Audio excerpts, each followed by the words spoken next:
이제는 인도 증시에 투자할 때 인도 증시가 성장 전망과 정책 개혁으로 투자자들의 사랑을 받으며 홍콩 증시를 추월했다. 블룸버그가 집계한 데이터에 따르면 월요일 종가 기준으로 인도 거래소에 상장된 주식 총액은 홍콩의 4조 2,900억 달러보다 큰 4조 3,300억 달러에 달했다. 이로써 인도는 세계에서 네 번째로 큰 주식시장이 되었다. 인도 주식시장 시가총액은 12월 5일 처음으로 4조 달러를 넘어섰으며 지난 4년 동안 2조 달러 정도가 늘어났다. 블룸버그는 빠르게 성장하는 개인 투자자 기반과 강력한 기업 수익 덕분에 인도 주식이 호황을 누렸다고 분석했다. 세계에서 인구가 가장 많은 나라로 안정적인 정치 환경과 소비주도 경제에 힘입어 전 세계 자본을 끌어들이며 중국의 대안으로 자리매김했다는 해석이다. 문바이 엑시스 뮤추얼 펀드의 한 전문가는 인도가 성장 모멘텀을 더욱 강화할 수 있는 모든 적절한 재료를 갖추고 있다고 평가했다. 홍해를 둘러싸고 미국을 중심으로 한 서방 세력과 예멘의 친이란 반군 세력 후티 간 대립이 극에 치닫고 있다. 미국을 필두로 한 다국 적군은 열흘간 8차례에 걸쳐 공격을 감행했다. 미국이 공습 지속 의사를 밝힌 가운데 후티도 물러설 기미를 보이지 않아 긴장이 나날이 고조되고 있다. 전 세계 물류 동맥인 홍해가 막히며 세계 경제에 미칠 영향에 대한 우려도 나온다. 후티 반군은 예멘의 시아파 무슬림 무장단체다. 이들은 하마스와 레바논의 헤즈볼라 같은 무장 정파와 함께 스스로를 이스라엘과 미국에 대항하는 저항의 축 일부라고 주장한다. 이란의 지원을 받으며 사우디아라비아 등 순위파 국가들과도 대치하고 있다. 2014년 사우디아라비아의 지원을 받는 예멘 정부와 내전을 벌여 현재 수도 사나를 포함해 예멘 북서부를 장악하고 있다. 예멘 인구의 대다수가 사는 지역으로 주요 해상 관문인 홍해와 바브엘 만데브 해협이 포함된다. 예멘 정부는 이란이 후티 반군의 군사, 재정 지원을 했다고 밝혔으나 이란은 이를 부인하고 있다. 지난해 이스라엘과 하마스 간 전쟁이 발발한 이후 후티는 지난해 11월부터 홍해를 지나가는 이스라엘 상선과 이스라엘로 향하는 선박을 표적으로 공격한다고 밝혔다. 이스라엘의 가자지구 공격에 대응한다는 명분이다. 그러나 실제로는 이스라엘 관련 여부와 관계없이 무차별 공격을 퍼부으면서 미국이 대응에 나섰다. 미국은 연일 후티에 대해 압박 수위를 높이며 강경한 발언을 쏟아내고 있다.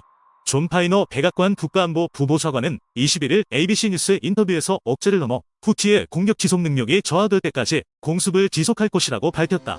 조 바이든 미국 대통령은 지난 18일 후티에 대한 공격을 이어갈 방침이라고 말했다. 미국의 소리 방송에 따르면 미국 국방부 관계자는 후티 반군이 지난해 11월 19일 이후 홍해와 아덴만에 최소 31차례의 공격을 가했다고 밝혔다. 미국과 영국은 11일 오전 2시 30분께 후티 군사시설에 대해 첫 기습 타격을 실행했다. 호주, 바레인, 캐나다, 네덜란드 등이 이를 지원했으며 한국을 포함한 8개국 정부도 지지 성명을 냈다. 이후 22일까지 모두 8차례에 걸쳐 예멘 내 후티 반군 근거지를 폭격하고 있다.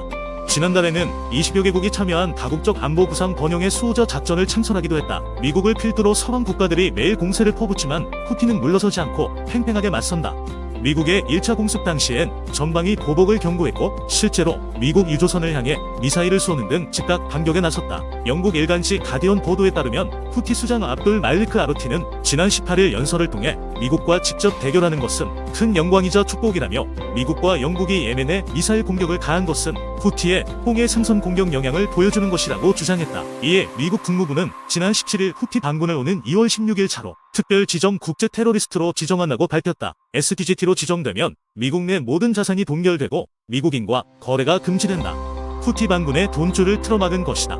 후티가 SDGT로 지정된 것은 3년 만이다. 조 바이든 미국 대통령은 지난 2021년 1월 후티를 외국 테러 단체로 지정했다가 현지 구호 활동에 악영향을 미친다는 유엔의 우려에 2월 푸토와 SDG 지정을 해제했다.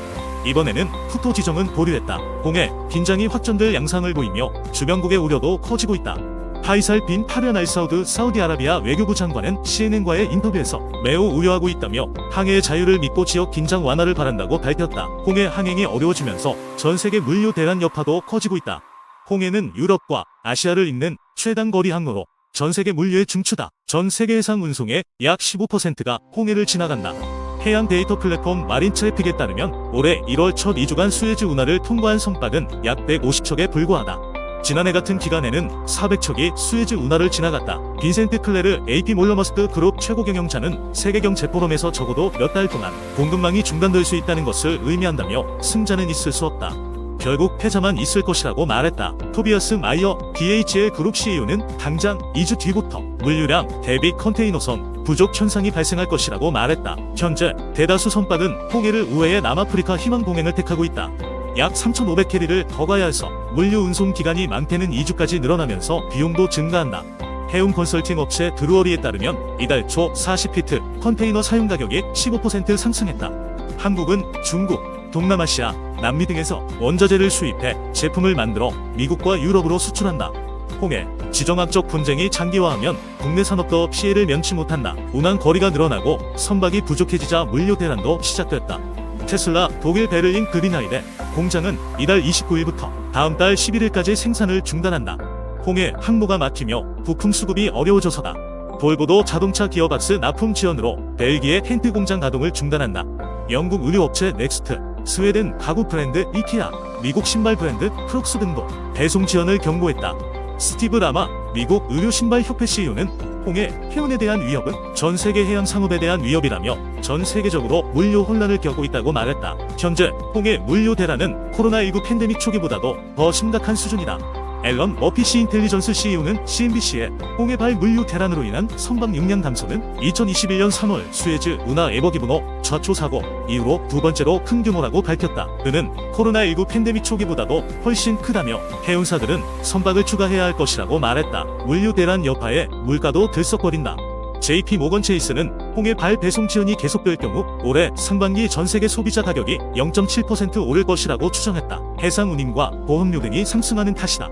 홍해 물류 차질이 장기화하면 미국 연방준비제도의 금리 인하 시점에도 영향을 미칠 것이라는 전망까지 나온다. 23일 서울 외국환중계에 따르면 이날 환율은 오전 11시 45분 기준 전 거래일 종가보다 4.9원 내린 1334원에 거래 중이다. 이날 환율은 역외 환율을 반영해 전 거래일 종가보다 0.9원 오른 1339.8원에 개장했다. 개장 직후 환율은 1341원까지 올랐다.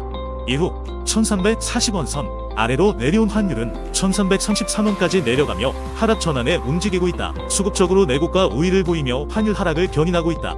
국내 증시는 상승하고 있지만 외국인 투자자는 이탈하고 있다. 외국인은 코스피 시장에서 40억 원대를 순매수하는 반면 코스닥 시장에서는 310억 원을 순매도하고 있다. 외국계 은행 딜러는 장 초반 1340원대에서 정부의 개입 의지를 확인한 후 매고가 나오고 있다며 요즘 환율이 주식시장에 연동되고 있는데 오늘 증시도 괜찮은 분위기라 환율이 하락하는 듯 하다고 말했다. 미국 연방준비제도의 첫 금리 인하 시기가 3월에서 5월로 지연됐다. 달러와는 보합세다. 달러 인덱스는 22일 저녁 9시 45분 기준 103.25를 기록하고 있다. 이날 장중 도시는 통화정책회의를 열고 마이너스 금리 정책을 유지할 가능성 높다.